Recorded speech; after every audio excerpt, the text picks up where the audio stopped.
इन 3 स्त्रियों को करवा चौथ का व्रत भूल से भी नहीं रखना चाहिए, नहीं तो अनर्थ हो जाएगा। नमस्कार, आपका स्वागत है। दोस्तों, शरद पूर्णिमा के चांद के बाद जो चौथ पड़ती है, उस दिन करवा चौथ मनाया जाता है। देश भर और विदेशों में भी भारतीय महिलाएं अपने पति की लंबी उम्र के लिए करवा चौथ का व्रत करती हैं। दोस्तों, स्त्री को हमेशा से ही शक्ति का रूप माना जाता है, इसीलिए उसे यह वरदान मिला है कि वो जिस चीज के लिए भी तप करेगी, उसे उसका फल अवश्य मिलेगा। हमारी पौराणिक कथाओं में सावित्री अपने पति को यमराज से वापस ले आती है, यानी स्त्री में इतनी शक्ति होती है कि वो यदि चाहे तो कुछ भी हासिल कर सकती है। इसीलिए महिलाएं करवा चौथ के व्रत के रूप में अपने पति की लंबी उम्र के लिए एक तरह से तप करती हैं। तप का मतलब होता है किसी चीज को त्यागना और किसी एक दिशा में आगे बढ़ना।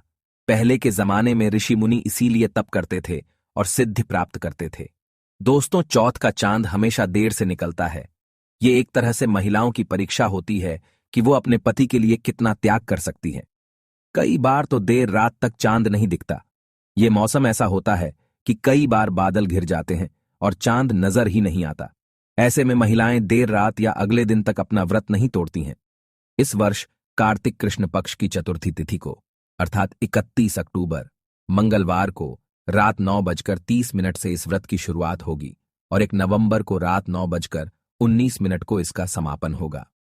करवा चौथ की पूजा 1 नवंबर को शाम 5:44 से रात 7:02 के बीच में की जा सकती है। इस दिन चंद्रोदय 8:26 पर होगा। आइए जानते हैं करवा चौथ के व्रत की शुरुआत कैसे करनी चाहिए। सुबह सूरज उगने से पहले सास अपनी बहू को सरगी देती है, जिसमें बहू के लिए कपड़े, उसके सुहाग की चीजें जैसे चूड़ी, बिंदी, सिंदूर आदि, साथ ही फेनिया, फ्रूट, ड्राई फ्रूट, नारियल आदि रखा जाता है। सास द्वारा दी हुई सरगी से बहू अपने व्रत की शुरुआत करती है। अगर सास साथ में नहीं है तो वो बहू को पैसे भिजवा सकती है ताकि वो अपने लिए सारा सामान खरीद सके। सुबह सूरज निकलने से पहले सास की दी हुई फेनिया बनाकर पहले अपने पितरों को गाय, कुत्ते और कौए का हिस्सा अलग रख लें। फिर अपने पति और परिवार के लोगों के लिए भी अलग निकाल दें। उसके बाद फेनिया और सास के दिए हुए फ्रूट, ड्राई फ्रूट, नारियल खाकर ही व्रत की शुरुआत करें। फिर सास का दिए हुए कपड़े और श्रृंगार की चीजें पहनें। करवा चौथ का व्रत पति पत्नी के आपसी प्रेम और विश्वास के संबंध को और मजबूत बनाता है। किंतु अगर पति पत्नी के बीच लंबे समय से मतभेद, झगड़े और तनाव का माहौल चल रहा है या काफी समय से एक दूसरे से दूर रह रहे हैं, तो कृपया इस व्रत का पालन न करें। ऐसे तनाव भरे मन से व्रत रखने से व्रत का खंडन होता है, जिससे व्रत पूरा नहीं हो पाता, जिसके फल स्वरूप आपको मुश्किलों का सामना करना पड़ सकता है। पहले अपने रिश्तों को समेट ले, मन से क्रोध, गलत विचार और आपसी क्लेश को दूर करे। उसके बाद ही सच्चे मन से करवा चौथ के व्रत का पालन करे। दोस्तों, आज का युग काफी आगे बढ़ चुका है। कई सारे संबंध ऐसे भी हैं जो बिना शादी के साथ रह रहे हैं, जिसे हम लिव इन रिलेशन के नाम से प्रचलित कर रहे हैं। पर आपको बता दे कि शास्त्रों में ऐसे संबंध अगर स्थापित है तो आप करवा चौथ जैसा पावन व्रत नहीं रख सकते।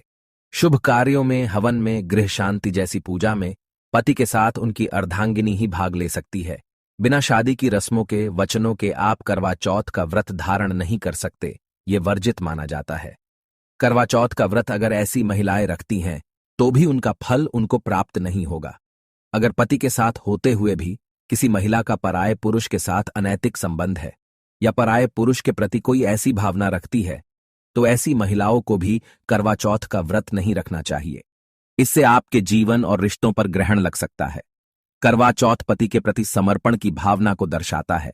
आपके पति की छवि को चंद्रमा में देखने का अर्थ यही होता है कि पति की मूरत पत्नी के मन में बसती है। किंतु किसी महिला के मन में अगर पराये व्यक्ति के प्रति कोई ऐसी भावनाएं उत्पन्न हो रही है, तो कृपया इस व्रत का पालन न करें, नहीं तो इससे माता पार्वती क्रोधित हो जाती है।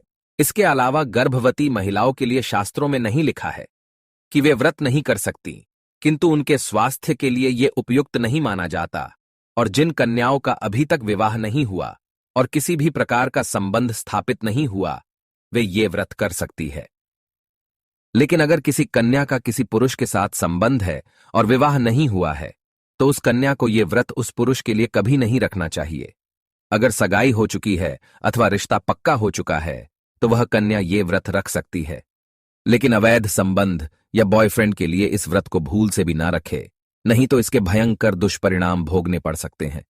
माता पार्वती के क्रोध का ही सामना करना पड़ेगा। करवा चौथ के दिन पति पत्नी को इस बात का ख्याल रखना चाहिए कि इस दिन किसी भी प्रकार का शारीरिक संबंध न बनाए। इस दिन तन और मन को पवित्र रखकर ही इस व्रत को करे, तभी इस व्रत का फल प्राप्त होगा। करवा चौथ का व्रत रखने वाली स्त्री को कभी दूसरी स्त्रियों को अपमानित नहीं करना चाहिए, उनके लिए अशुभ बातें नहीं कहनी चाहिए, अन्यथा यह व्रत खंडित हो जाता है। इस व्रत का पालन करने वाली स्त्री को इस दिन अपने बड़े बुजुर्गों का और पति का कभी अपमान नहीं करना चाहिए, इससे माता पार्वती क्रोधित हो जाती है।